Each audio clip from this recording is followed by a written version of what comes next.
will share that with you now.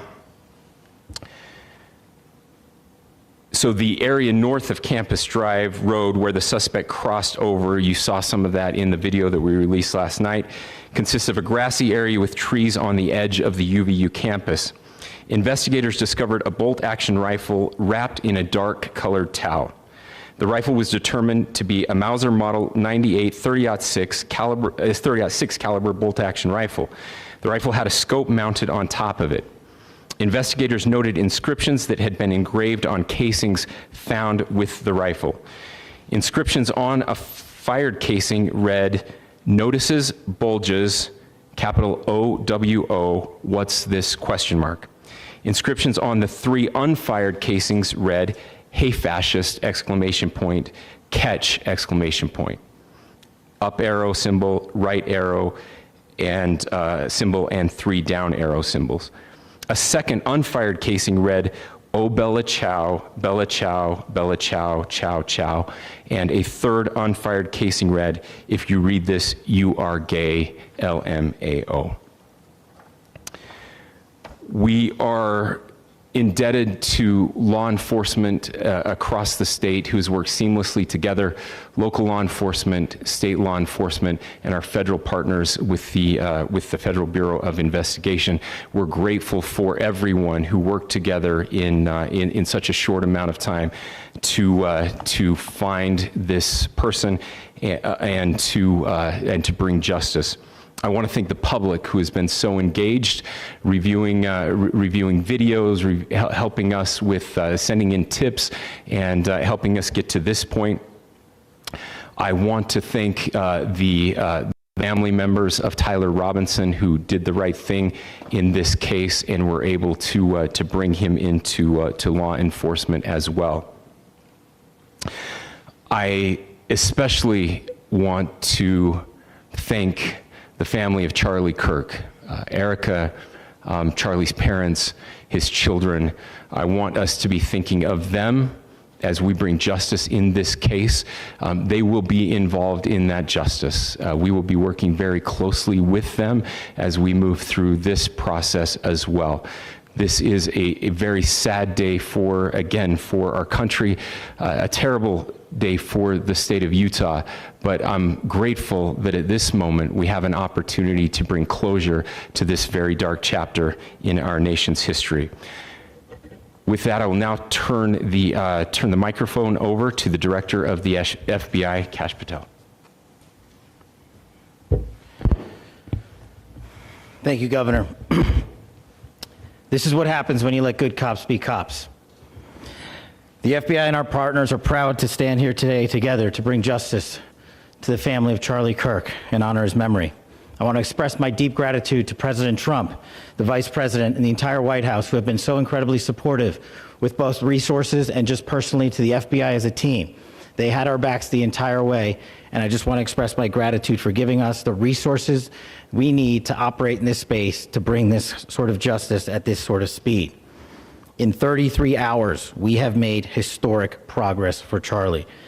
Governor Cox, our partnership has been absolutely incredible these last few days. Our partnership will endure. Your state and local partners, your sheriffs, your DPS community has been unbelievably impressive in the hardest of times. And a case like this cannot be solved, cannot be brought without partnering with your state and local authorities. The FBI has a certain role to play, and we will play that role, and we will lead out for the federal government. But Governor Cox, we are so grateful for your state partnership that led out on this investigation. A little bit of the timeline. Charlie was shot at 12:23 p.m. on Wednesday. The first FBI agents arrived on scene in 16 minutes with chiefs of police at 12:39 and secured the scene. The FBI immediately launched fixed-wing assets. We utilized these assets to transport personnel, specialty technicians, hostage rescue teams. We also utilized these assets to go back and forth from the East Coast and here in Utah to transport forensic evidence and other evidence that will be analyzed and is being analyzed at our FBI laboratories in Quantico and other laboratories, including the ATF. At my direction, the FBI released the first set of FBI photos of the suspect at 10 a.m. local time on 9/11. Then, Shortly thereafter, the FBI reward of $100,000 was released at 10:45 a.m. local. Myself and Deputy Director Bongino arrived on the scene at approximately 5:30 p.m. on 9/11. The governor led a press conference last night at approximately 8 p.m., where at my direction, the FBI released a never-before-seen video of the suspect. We also released new images to the public of the suspect. And just last night, the suspect was taken into custody at 10 p.m. local time. In less than 36 hours, 33 to be precise, thanks to the full weight of the federal government and leading out with the partners here in the state of Utah and Governor Cox, the suspect was apprehended in a historic time period. And I want to highlight what Governor Cox said. This would not have been possible without you, the media, and you, the public. That's why we went so public, so fast, and we're so transparent, and we're committed to that transparency. The crime scene, just a little bit there. It is a large crime scene. State and local authorities, along with federal authorities, processed that crime scene quickly. And I even had the ability to walk through that crime scene and walk through the steps the suspect took to learn more about what was needed and what resources we needed to bear to create a full picture for the FBI and leadership back in Washington. Furthermore, thankfully to state and local partners, forensic evidence has been seized and continues to be garnered. Forensic evidence has already been evaluated at FBI laboratories in Quantico and state and local authorities here. We will continue to process evidence as we see it, as we collect it, and we will continue to deliver to Governor Cox and his team. Last night, we had a total of approximately 7,000 leads. As of this morning, thanks to your great work, we have over 11,000 leads that were called in to the FBI. And we are running out every single lead that we can. Every one of those leads will be run out. The arrest is a testament to the dedication of good law enforcement being great, and partnerships in law enforcement, which I've tried to highlight as my tenure as the director of the FBI. There is no better relationship for law enforcement than the FBI to partner with state and local authorities, and you've seen it here in these last few days. The FBI Salt Lake Field Office, along with our offices in LA, Phoenix, Denver, San Antonio, Las Vegas, Pittsburgh, Buffalo, our headquarters component in Quantico, all participate in the FBI. I want to express my deep gratitude to the employees of the FBI, the men and women, the evidence response team tacticians, the special operators, the agents, the support staff. You have done monumental work in historic time when the public, who had a right to demand such an expeditious solving of an investigation, the FBI answered that call diligently, critically important to our nation, and we delivered. And I'm proud to be their leader, and I'm proud to be the director of the FBI. This is a very much an ongoing investigation, as the governor said, and we will continue to work with state and local authorities to develop the investigation, to provide them the evidence they need for their ongoing prosecutions, and we will be here to answer every call they absolutely have, as long as it takes, for as long as we need to find and apprehend whatever suspects were involved in this crime. Lastly, to my friend Charlie Kirk, rest now, brother. We have the watch, and I'll see you in Valhalla.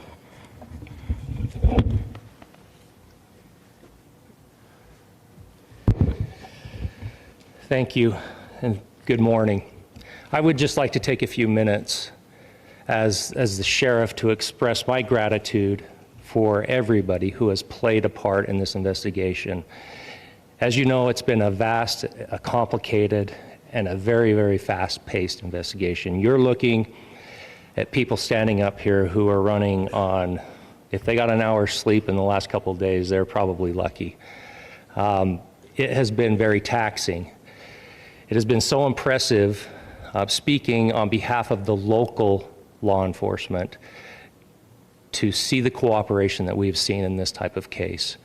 Across the state, sheriffs, chiefs, our state partners have stepped up and have come to the call on anything that we needed.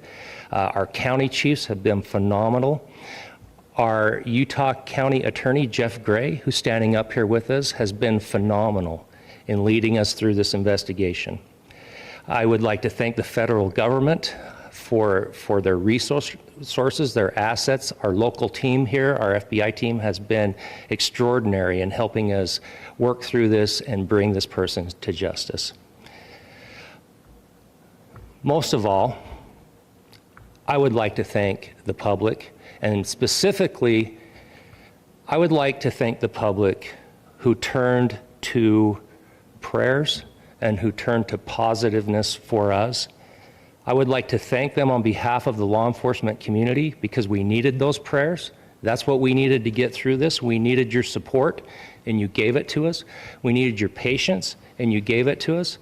And I would like to thank you for the Kirk family because that's what they need, is your support and your prayers, and that will get us through all of this. So thank you, everybody, for everybody that have stepped up. We've had such a phenomenal response to this. Thank you.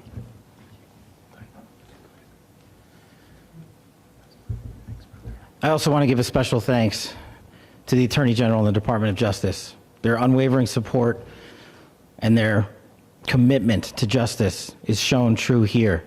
And without AG Bondi and Deputy Attorney General Todd Blanche and the resources they brought to bear, we would not have been able to complete our mission.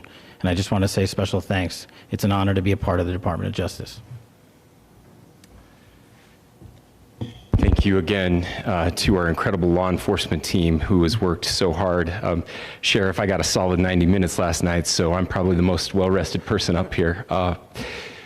Ladies and gentlemen, I get the microphone, so I hope you'll permit me a moment just to share a few more thoughts about where we are and how we got here and maybe a little bit of where we go from here. I don't want to get too preachy, but I think it's important that we, with eyes wide open, understand what's happening in our country today.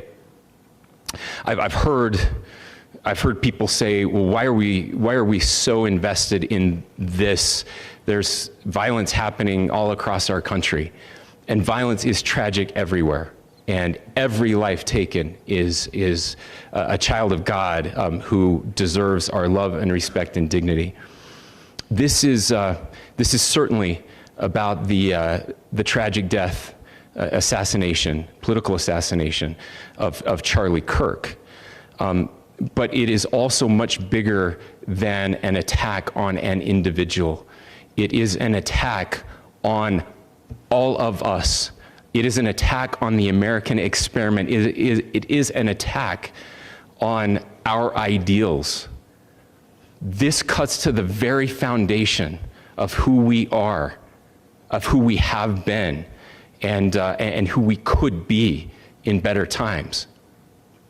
Political violence is different than any other type of violence for lots of different reasons. One, because in the very act that Charlie championed of expression, that freedom of expression that is enshrined in our founding documents, in having his life taken in that very act, makes it more difficult for people to feel like they can share their ideas, that they can speak freely. We will never be able to solve all the other problems, including the violence problems that people are worried about, if we can't have a clash of ideas safely and securely. Even, especially those ideas with which you disagree. That's why this matters so much. Over the last 48 hours, I have been as angry as I have ever been, as sad as I have ever been. And it was, as anger pushed me to the brink, it was actually Charlie's words that pulled me back. I'd like to share some of those. And specifically right now, if I could, I need to talk to the young people in our state, in my state, and all across the country. As President Trump reminded me, he said, you know who really loved Charlie? The youths. And he's right. Young people loved Charlie, and young people hated Charlie. And Charlie went into those places anyway. And these are the words that have helped me. Charlie said, when people stop talking, that's when you get violence. He said, the weak can never forgive. Forgiveness is the attribute of the strong. The only way out of the labyrinth of suffering is to forgive. Welcome without judgment, love without condition, forgive without limit. He said, always forgive your enemies. Nothing annoys them so much. A few months ago, I referenced this last night, Charlie posted to social media, when things are moving very fast and people are losing their minds, it's important to stay grounded. Turn off your phone, read scripture, spend time with friends, and remember, internet fury is not real life. It's going to be okay. He again said, when you stop having a human connection with someone you disagree with, it becomes a lot easier to commit violence. He said, what we as a culture have to get back to is being able to have a reasonable agreement, where violence is not an option. Now, again, to my young friends out there, you are inheriting a country where politics feels like rage. It feels like rage is the only option. But through those words, we have a reminder that we can choose a different path. Your generation has an opportunity to build a culture that is very different than what we are suffering through right now. Not by pretending differences don't matter, but by embracing our differences and having those hard conversations. I think we need more moral clarity right now. I hear all the time that words are violence. Words are not violence. Violence is violence. And there is one person responsible for what happened here. And that person is now in custody and will be charged soon and will be held accountable. And yet, all of us have an opportunity right now to do something different. I want to thank my fellow Utahns. This bad stuff happens. For 33 hours, I was praying that if this had to happen here, that it wouldn't be one of us. That somebody drove from another state, somebody came from another country. Sadly, that prayer was not answered the way I had hoped for, just because I thought it would make it easier on us if we could just say, hey, we don't do that here. And indeed, Utah is a special place. We lead the nation in charitable giving. We lead the nation in service every year. But it did happen here. And it was one of us. But I want you to look at how Utahns reacted the last 2 nights. There was no rioting. There was no looting. There were no cars set on fire. There was no violence. There were vigils and prayers and people coming together to share the humanity. And that, ladies and gentlemen, I believe is the answer to this. We can return violence with violence. We can return hate with hate. And that's the problem with political violence, is it metastasizes, because we can always point the finger at the other side. And at some point, we have to find an off-ramp, or it's going to get much, much worse. But see, these are choices that we can make. History will dictate if this is a turning point for our country. But every single one of us gets to choose right now if this is a turning point for us. We get to make decisions. We have our agency. And I desperately call on every American, Republican, Democrat, liberal, progressive, conservative, MAGA, all of us to please, please, please follow what Charlie taught me. I'll just conclude with with words I share often from a friend and author, Yuval Levin, who was asked if he was optimistic about our country, and he said, "I'm not optimistic." He said, "I hate optimism." Like, that sounds bad. But he said, optimism is a vice. It's this idea that good things are just going to happen. And he said, in the history of the world, good things have never just happened. He says, I'm not optimistic, but I am hopeful. And hope is the virtue that sits between the vices of optimism and pessimism. Hope is the idea that good things are going to happen because we can make them so. I still believe in our country, and I know Charlie Kirk believed in our country. I still believe that there is more good among us than evil. And I still believe that we can change the course of history. I'm hopeful because Americans can make it so. Ladies and gentlemen, we're happy to answer any questions you might have. Governor, can you speak to whether the suspect is speaking with authorities and his demeanor, Tyler Robinson, when he turned himself in? I cannot speak to that right now. Governor, how do you interpret the engravings on casing?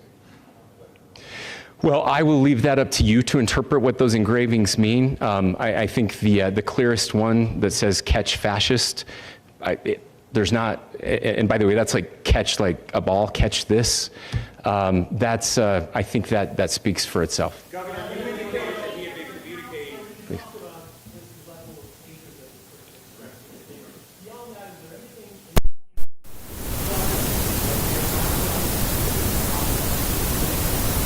Please. There's nothing more that we can share at this time. Governor, you indicated that he had been communicating with a friend on Discord about the gun. Do you anticipate any more arrests? We do not at this time have any information that would lead to any additional arrests. Do you believe he acted alone? Yes, but the investigation is ongoing.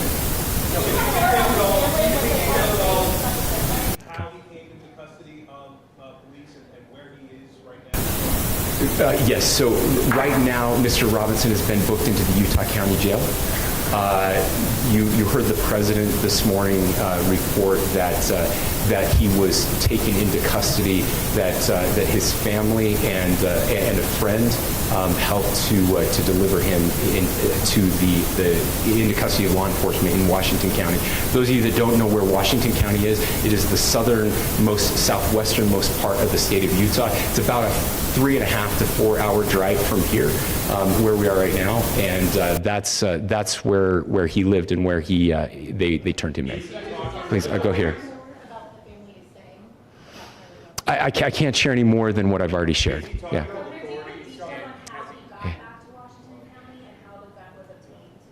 So how we obtained the gun was found here. So I don't have much more details on that. We do know that he drove. We had his car here on campus, and then we had his car going south back to the St. George. It's actually the city of Washington in Washington County. Is he talking with authorities and did he discuss a motive? I'm sorry. We don't have any information that would lead us to believe that. Yes, in fact, it was just released. Yes. Talking with authorities and did he discuss a motive? I can't answer that right now. Yeah, thank you. Over here.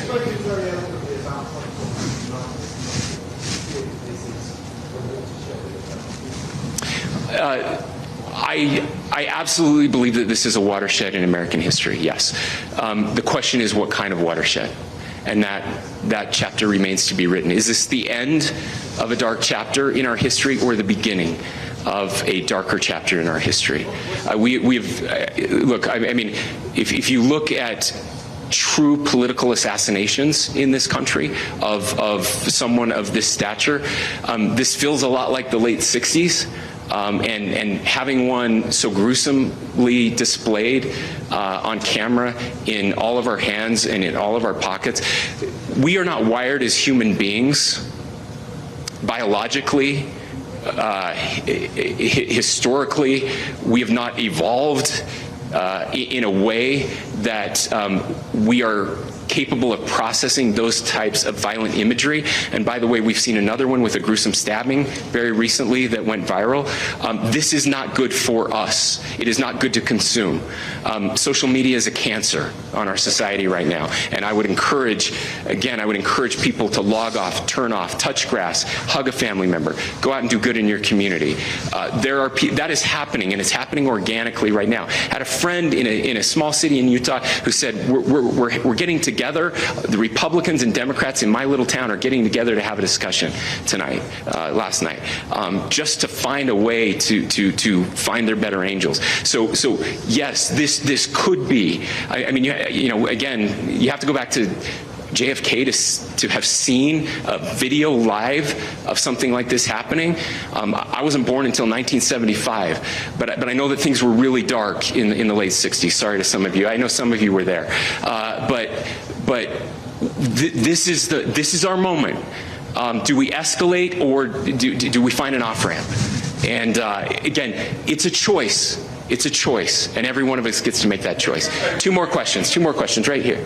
Could we clarify that the release of those enhanced images at 8 p.m., the timeline that Director Patel gave us, led to the arrest at 10 p.m.? Is there a direct connection between those two events? I cannot comment if there is a direct connection or not, but all I can say is that that through some process, the family came to know that this had happened. One more thing, Governor. Could you just clarify the clothing issue you mentioned earlier?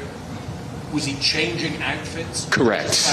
Yes. So when he's first spotted on campus, he has different clothing on, and then he changes clothing on the roof, and then changed back into that clothing at some point, so that when he was apprehended, when he was arrested, the clothing matched the clothing he had on before the shooting here at UVU. Last question here. Yes. Suspect was from Utah. Can you tell us a little bit more about where, and was he a student here at this university, and is there any history of mental? Yeah. So I don't have any information on the mental illness part. He was not a student here at UVU. He was living and had lived for a long time with his family in Washington County, in the southernmost part of our state. Thank you, everyone, for your great work in getting this information out. I would just say, process-wise, this may be important. I know many of you aren't familiar with the process in Utah. I think it's important that you understand that. Basically, we have 3 days for charging documents to be filed. A CI will be filed. We'll have more information then, more detailed information, as those charging documents are filed in preparation for a preliminary hearing. So 3 days. So we would anticipate then that early next week those charging documents will be filed. We will obviously be working. The county attorney will be working very closely with Mr. Kirk's family as those documents and decisions are prepared and made. Thanks, everyone. And as you've just heard, authorities have announced they do have a suspect in custody for the assassination of political activist Charlie Kirk on Wednesday. He's been identified as Tyler Robinson. He is 22 years old. He is a resident of Utah. Let's go to our justice correspondent, Scott McFarlane in Washington. Scott, there was a lot to unpack in that news conference, a lot of information just revealed to us. What stuck out to you? Gail, a day-and-a-half manhunt that captured the world's attention ended, according to the investigators, when the defendant confessed to his father, and his father went to clergy and they turned him in. This was a self-directed turn-in by the Robinson family, according to what the governor said there. 11,000 tips came in. All that video was released, and a couple key takeaways from what the governor said when he was answering questions about the video and about the case: that we do not have information that will lead to any more arrests. Not the most declarative statement I've ever heard, ruling out the possibility of more arrests or more people being considered culpable in this, but saying right now that this is the one person responsible for this murder.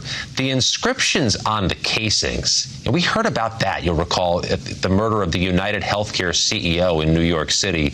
These inscriptions, according to the investigators, included the phrases "catch, fascist," and "Bella Ciao."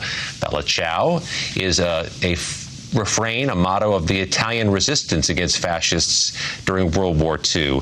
And also, Gail, it's noteworthy that the governor said, social media is a cancer, get off social media. That had been an issue early in this investigation when the FBI director was on social media announcing people were in custody, when those people would later be released. Here is a more traditional way of releasing information to the public with all law enforcement together at a news conference. He said that it had taken 33 hours. What do you make about the speed of the case? When you think about it, they released the video, they released the pictures, and after that, things really seemed to ramp up. I was surprised to hear that he'd actually been arrested at 10 o'clock last night. Did that surprise you? The FBI director had alluded to the speed with which this investigation was concluded. And this has been faster than other cases, but there really is no traditional speed for these types of cases. And it's hard to characterize this was faster or slower than it should have been. The search, you'll recall, for Luigi Mangione in New York lasted 4 to 5 days. But this is a pretty strong indication that they think they've got their person and nobody else is a part of a network, or that there's still a public safety threat elsewhere in Utah or across America stemming from this man and this case. Well, many people are breathing a sigh of relief that he is in custody. Thank you, Scott, so much. Let's turn now to senior White House correspondent Weijia Zhang and Anna Schechter, who's a CBS News senior coordinating producer for crime and public safety. Anna, you've been on the phone. You've got sources, too. What stands out to you? What are you hearing? What jumped out at me is that they've already looked through the electronic communications between Tyler Robinson and his roommate at the time. In fact, law enforcement just told us that the roommate was told to go to that wooded area and recover the gun that was dropped there, that it was wrapped in a dark towel, all that detail. So those electronic communications, that's all part of a case that is being built right now, and we just heard that we'll see those charging documents early next week. It was interesting, too, to hear that family members said that he had become more political recently. That's right. More political, that he didn't like Charlie Kirk. And we see the message on those casings. I think that's very telling. And law enforcement right now is using that to point to a motive. Weijia? Well, Gail, during that press conference, the Vice President, J.D. Vance, did post, and he was careful to say that the investigation is ongoing, but he said this is a big breakthrough, and everyone who helped, from the law enforcement professionals to people giving tips, deserves our credit. He said in some ways the investigation is still in the early days. I point that out because he had such a close relationship to Charlie Kirk, and so did President Trump, along with so many other White House officials. So obviously, they were eager for this arrest, but for them and for President Trump and the vice president, this is extremely personal. And we heard from President Trump today, who actually broke the news to the world, that they had a suspect in custody. And he went on to say that he hopes he gets the death penalty. He says he's been in close contact with Kirk's family and that he plans to attend Kirk's funeral. So I think that is a layer that we cannot forget as we talk about this investigation, just what it means not only to our elected officials, but to their supporters and all the young people we've been interviewing who have never experienced something like this, and they're still trying to process. Yeah, there were calls very early on for him to get the death penalty, which I think really says something about the family's decision to say, when they recognized him, to make sure that their son turned himself in. And I think it's notable that the investigators and the governor talked about how in the days before Charlie Kirk visited Utah, that the suspect, Tyler Robinson, was mentioning at dinner, hey, Charlie Kirk is coming here. And that was very chilling to hear something so small that turned into something so grave. Yeah, I'm really curious about the suspect and his back history. Well, let's turn now to CBS News national security contributor, that's Samantha Vinograd. She's in Washington. Samantha, the question for you, what would they be investigating now going forward? They seem to have a lot of information. They sure do, Gail, and the FBI will be working through all of those leads with their state and local partners. But when we talk about the fact that the investigation is ongoing, what that means is that law enforcement professionals will be combing through this individual's history, including his social media, his communications with friends and family, and his movements. The immediate priority is to ensure that there is no ongoing threat to the public. that could entail reviewing whether this individual was in touch with like-minded individuals on Discord, on other social media channels. Was he seeking to inspire any other similar kinds of plots? So we're trying to ensure that there's no ongoing threat to the public. At the same time, investigators will want to understand the arc of radicalization and mobilization that led this individual to commit this heinous assassination. Part of that process is to try to understand if there were steps along the way that could have tipped off law enforcement, that could have prevented this horrible event, so that going forward, individuals will be more aware of what signs to look out for and how to prevent this going forward, Gil. All right, Sam, thank you. Stand by for just a sec. Scott McFarland, let's go back to you because Sam made a very interesting point about an ongoing investigation. Do you have any more thoughts on that? Yeah, law enforcement sources say there's a good probability, if not a likelihood, there will be both local and federal charges brought against Tyler Robinson. A bit of redundancy there in the legal system.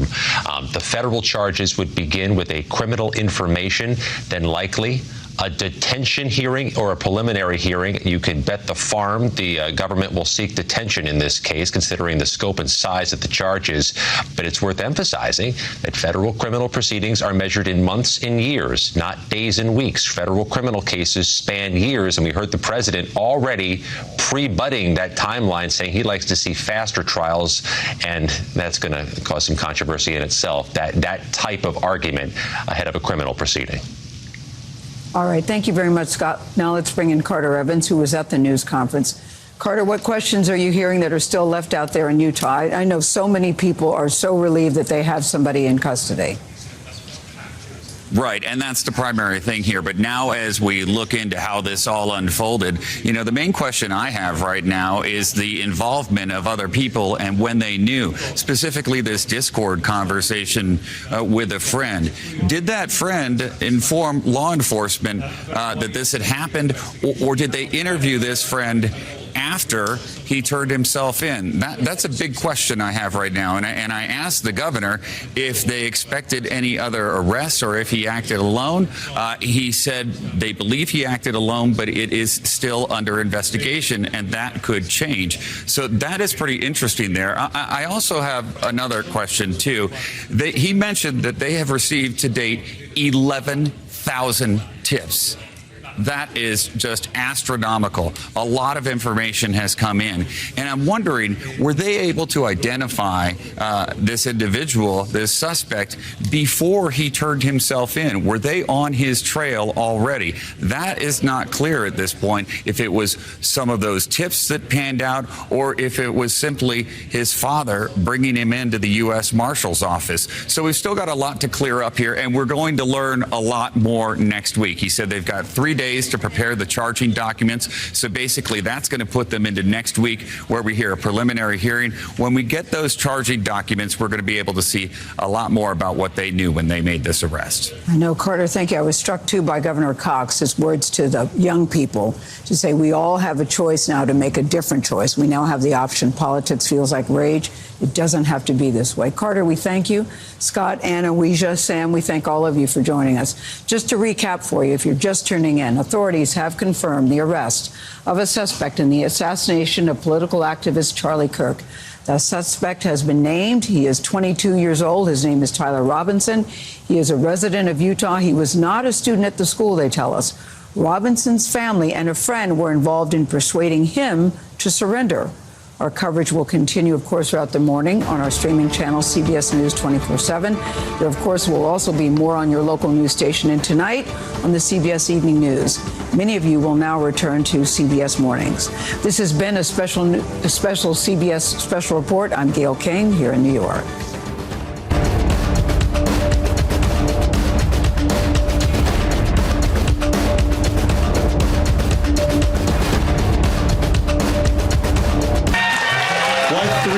Two. Was it just a gut feeling? My guts talk a lot. Okay, well, keep that to yourself. Let's see what's behind curtain number 2. It was a sketch living room. This deal's worth another. Congratulations. So sketch.